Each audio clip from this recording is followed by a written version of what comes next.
बहुत समय पहले की बात है। 3 भिक्षुक हिमालय की चोटियों को पार करते हुए एक अनोखी और सुंदर नगरी में पहुंच गए।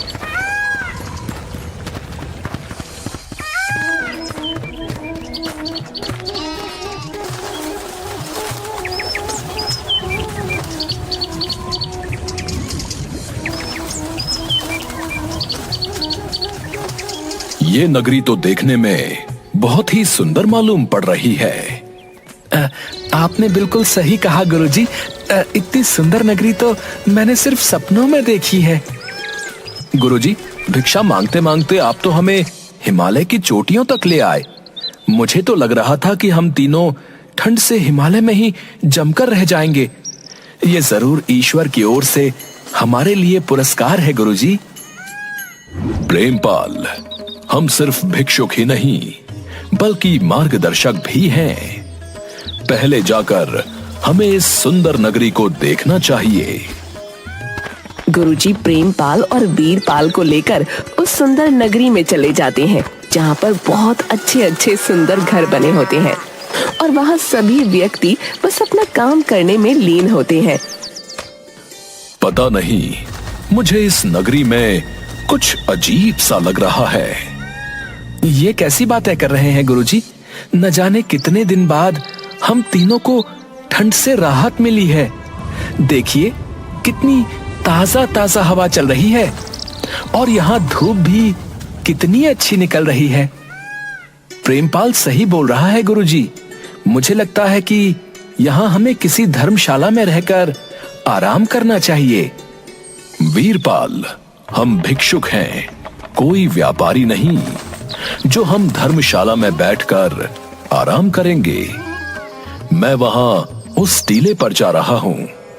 तुम दोनों अलग अलग दिशा में बट जाओ और शाम तक मुझे पता करके बताओ कि इस नगरी में लोगों का स्वभाव कैसा है।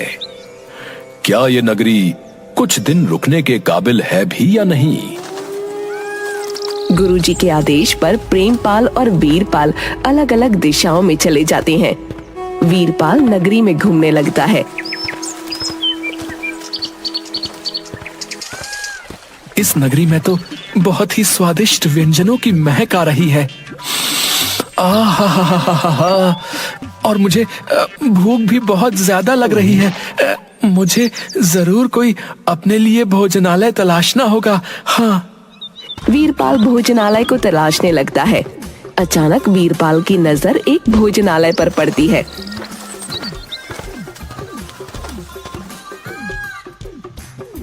कुछ खाने को मिलेगा? कौन हो तुम? इस नगरी में तुम्हारी आवाज मैं पहली बार सुन रहा हूँ। मैं एक भिक्षुक हूँ। भिक्षुक? ये कौन होते हैं? जो भिक्षा मांगकर खाते हैं। समझ गया, तुम कोई काम धंधा नहीं करते और मांग कर खाते हो। नहीं, आप मुझे गलत समझ रहे हैं। मेरा कहने का मतलब वो नहीं है। तो फिर क्या मतलब है? तुम हमें मार्गदर्शक कह सकते हो, मार्ग दिखाने वाला। तब तो तुम्हारे लिए ये सारा भोजन मुफ्त है। इसका मतलब तुम देख सकते हो। देख सकते हो से क्या मतलब? क्या तुम नहीं देख सकते? नहीं, सिर्फ मैं ही नहीं बल्कि इस नगरी का कोई इंसान नहीं देख सकता।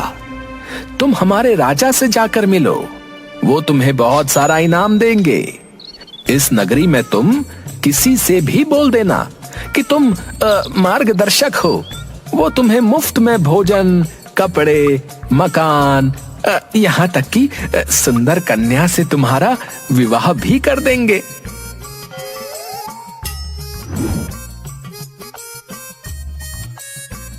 अरे अरे अरे, मजा आ गया, मजा आ गया। बगैर भिक्षा के भोजन, कपड़ा, अच्छा घर। वाह वाह वाह वाह वाह वीरपाल, काश संसार के सभी राज्य ऐसे ही हो जाएं। तभी उसकी नजर एक मिठाई की बड़ी सी दुकान पर पड़ती है।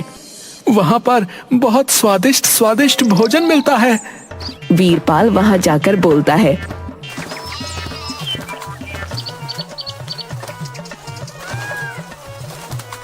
अरे ये मिठाई तो बहुत ही स्वादिष्ट मालूम पड़ रही है। ये मिठाई मेरी पत्नी ने अपने हाथों से बनाई है। मेरे हाथों की बनाई हुई मिठाई जो है इस नगरी में प्रसिद्ध है भैया। क्या तुम मुझे मिठाई दे सकते हो? बिल्कुल दे सकता हूँ, अगर तुम्हारे पास इसे खरीदने के लिए मुद्राएं हैं तो। शायद तुम मुझे जानते नहीं हो, मैं एक मार्गदर्शक हूँ। तो तुमने मुझे पहले क्यों नहीं बताया? तुम्हारे लिए तो ये सारी मिठाइयाँ मुफ्त की हैं। तुम्हारी जितनी मर्जी हो उतनी ले जाओ भैया, मगर याद रखना शाम के समय राजमहल में जरूर आना। राजा तुम्हें ढेर सारा इनाम देगा। वीरपाल बहुत सी मिठाई लेकर सीधा एक ऊंचे टीले की ओर चला जाता है, जहाँ पर गुरुजी प्रेमपाल के साथ उसका ही इंतजार कर रहे होते हैं। प्रेमपाल, अब तुम बताओ, तुम्हें ये नगरी कैसी लगी? गुरुजी, मुझे ये नगरी बहुत ही अजीब सी लगी। यहाँ के वासी अजीब अजीब तरह की बातें कर रहे थे। कई बार तो मुझे ऐसा लगा जैसे कि वो मुझे देख ही ना रहे हों। क्या तुम्हें वहां पर किसी ने भिक्षा नहीं दी? मैंने जिस किसी से भी भिक्षा मांगी उसने मुझे भिक्षा देने से मना कर दिया और साथ ही साथ मुझे बहुत ज्यादा अपमानित भी किया। वीरपाल, अब तुम बताओ, तुम्हें नगरी कैसी लगी? क्या प्रेमपाल सही बोल रहा है? नहीं गुरुजी, मुझे लगता है कि प्रेमपाल इस नगरी को समझ नहीं पाया। मैंने तो इतनी सुंदर नगरी कभी नहीं देखी गुरुजी। मैं तुम्हारी बात का मतलब नहीं समझा। गुरुजी, मैंने भी भोजनालय से कुछ भिक्षा मांगी थी और उसने भिक्षा देने से इनकार कर दिया, मगर जैसे ही मैंने बताया कि मैं एक मार्गदर्शक हूँ, उसने मुझे सारा भोजन मुफ्त में खिला दिया गुरुजी। ये कैसी बात कर रहे हो तुम? तुम्हारे मार्गदर्शक बताने से उसने तुम्हें भोजन मुफ्त में खिला दिया? ये तो कुछ भी नहीं गुरुजी। उसने मुझे ये भी कहा कि इस नगरी में तुम किसी के भी सामने कह दो कि तुम एक मार्गदर्शक हो तो वो तुम्हें मुफ्त के कपड़े, भोजन, सभी कुछ देगा। और हाँ गुरुजी, एक बात बताना तो मैं भूल ही गया। इस नगरी में जितने भी इंसान हैं ना, वो सब के सब अंधे हैं। हमें यहाँ से अभी और इसी वक्त वापस जाना होगा। ये नगरी हमारे लिए खतरों की नगरी है। ये कैसी बातें कर रहे हैं आप गुरुजी? यहाँ सब कुछ मुफ्त में मिल रहा है और आप हैं कि यहाँ से जाने की बातें कर रहे हैं। वीरपाल, पिछली बार तू अंधेर नगरी में फंस गया था, पर इस बार तू अंधों की नगरी में फंस जाएगा। मेरी बात मान, यहाँ से चलते हैं। मैं अब कहीं नहीं जाने वाला गुरुजी। हाँ, आपको जाना है तो आप जा सकते हैं। मैं तो अपना सारा जीवन जो है यही व्यतीत करूंगा। हाँ। इतना कहकर वीरपाल वहाँ से चला जाता है और एक पेड़ के नीचे जाकर अपने आप से बोलता है, शाम के समय राजमहल में जाकर राजा के ढेर सारे इनाम लूंगा। उसके बाद गुरुजी को दिखाऊंगा, तब उन्हें पता लगेगा कि वीरपाल मूर्ख नहीं है।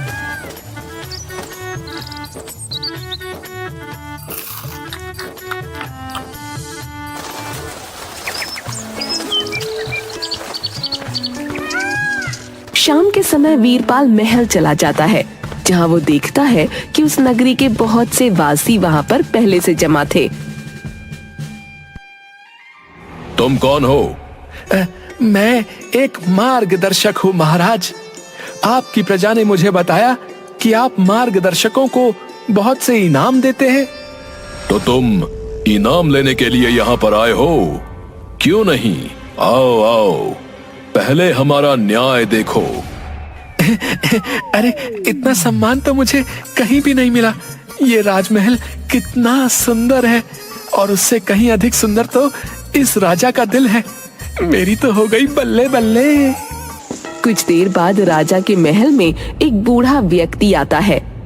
महाराज, मैं एक कपड़ों का कारीगर हूँ, कंबल बनाता हूँ और कंबल बनाकर बेचता हूँ। तो क्या तुम सिर्फ ये बताने के लिए मेरे महल आए हो? नहीं महाराज, बात असल में ये है कि कल रात मैंने बड़ी मेहनत से एक कंबल तैयार किया और अगली सुबह मेरे बगल में रहने वाला व्यक्ति बाबू लोहार उस कंबल को चुरा कर ले गया महाराज।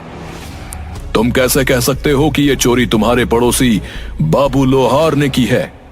महाराज, बाबू लोहार लोहे के जूते पहनता है और सुबह मैंने उसके जूतों की आवाज सुनी। ऐसे मुझे यकीन हो गया कि चोरी बाबू लोहार ने ही की है।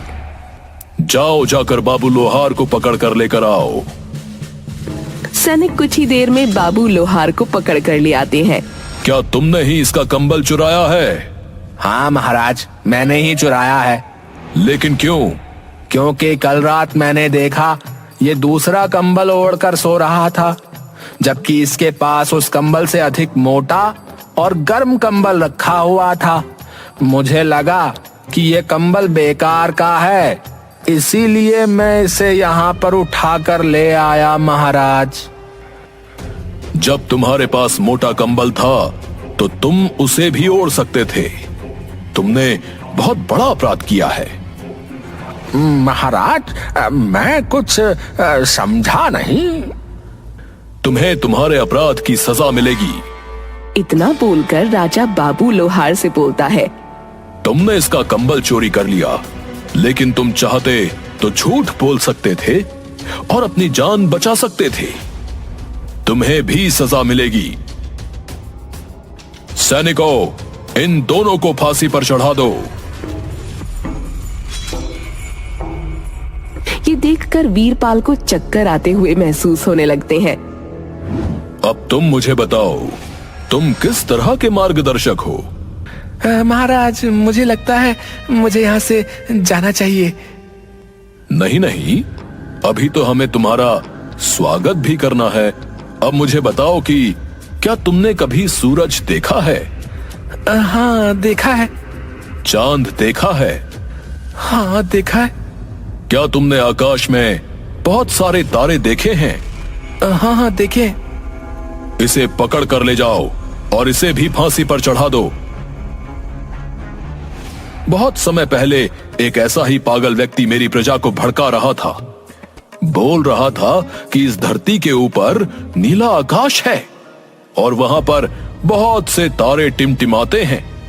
और तो और वो मूर्ख ये भी बोल रहा था कि दिन के समय एक बहुत बड़ा सूरज भी चमकता है। क्या तुमने कभी उजाला देखा है क्या? नहीं महाराज, उजाला क्या होता है?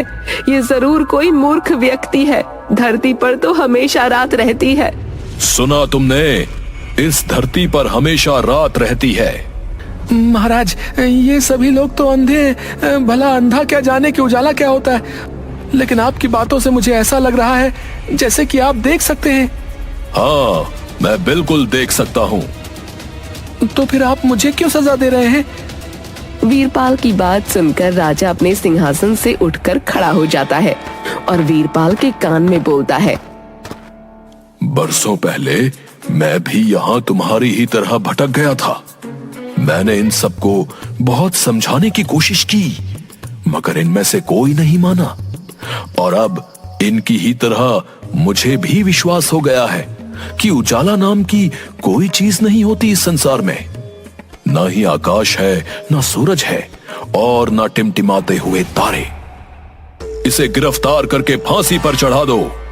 सैनिक वीरपाल को गिरफ्तार करने वाले ही होते हैं कि तभी वहाँ पर गुरुजी और प्रेमपाल आ जाते हैं। मुझे बचा लो गुरुजी, मुझे आपकी बात माननी चाहिए थी। ये मेरा प्रिय शिष्य है राजन, इसे छोड़ दीजिए। नामुमकिन है ये मूर्ख झूठ बोलता है। कहता है कि इस धरती के ऊपर आकाश है, तारे हैं, सूर्य है। मेरे राज्य में इन सब बातों की सजा मृत्यु दंड है। आपका आदेश सर आंखों पर। मैं आपके न्याय के विपरीत नहीं जा सकता, लेकिन मैं आपसे कुछ कहना चाहता हूं। कहो, क्या कहना चाहते हो? महाराज, मैं आपके कान में कुछ कहना चाहता हूं, अगर आपकी आज्ञा हो तो। ऐसी क्या बात है? वो आपके बहुत काम की बात है। राजा गुरुजी को इशारा करके गुरुजी को अपने नजदीक बुलाता है। गुरु राजा के कान में कुछ बोलते हैं। ठीक है, आज तो तुमने कुछ ऐसा कह दिया, पर आज के बाद कभी भी लोगों को मूर्ख मत बनाना। तुम जा सकते हो और दोबारा यहाँ पर कभी नजर मत आना। वीरपाल जल्दी से उठकर गुरुजी के साथ निकलकर उस नगरी से बाहर भाग जाता है। ये सब आपने कैसे किया गुरुजी? उस राजा ने मुझे छोड़ कैसे दिया? वो सब जन्मजात अंधे थे। उनकी पीढ़ियों में कोई भी देखने वाला व्यक्ति नहीं था। तुम्हारे जाने के बाद मैंने जब इस राज्य के बारे में पता किया, तब मुझे लगा कि वर्षों पहले ये राजा भी यहाँ पर आकर भटक गया था। राजा ने उस समय लोगों को बहुत समझाने की कोशिश की, मगर कोई भी इसकी बात नहीं माना। लेकिन वो एक चतुर व्यक्ति था। उसने बड़ी आसानी से यहाँ के राजा को मारकर सिंहासन हथिया लिया। लेकिन आपने ये नहीं बताया कि उसने मुझे क्यों छोड़ दिया? क्योंकि मैंने उसके कान में कहा था कि अगर तुमने मेरे शिष्य को नहीं छोड़ा तो मैं सारी प्रजा को बता दूंगा कि तुम भी देख सकते हो, और तुमने ही उनके पुराने राजा का कत्ल किया था। अगर उसकी प्रजा को ये पता लग जाता कि वो राजा भी देख सकता है, तो उसकी प्रजा बगावत कर देती। लेकिन मेरी एक बात समझ में नहीं आई गुरुजी, वो राजा उल्टे सीधे न्याय क्यों कर रहा था? उसके न्याय पर प्रजा सवाल क्यों नहीं उठा रही थी? क्योंकि उन्हें लगता है कि न्याय यही है, राजा का न्याय सर्वोत्तम है। इसलिए मैंने प्रेमपाल से कहा था कि नगरी हमारे लिए खतरे से खाली नहीं। गुरुजी महाराज, अब मैं आपकी बात कभी नहीं टालूंगा। राम राम राम राम, अंधी प्रजा पागल राजा। सभी मुस्कुराने लगते हैं।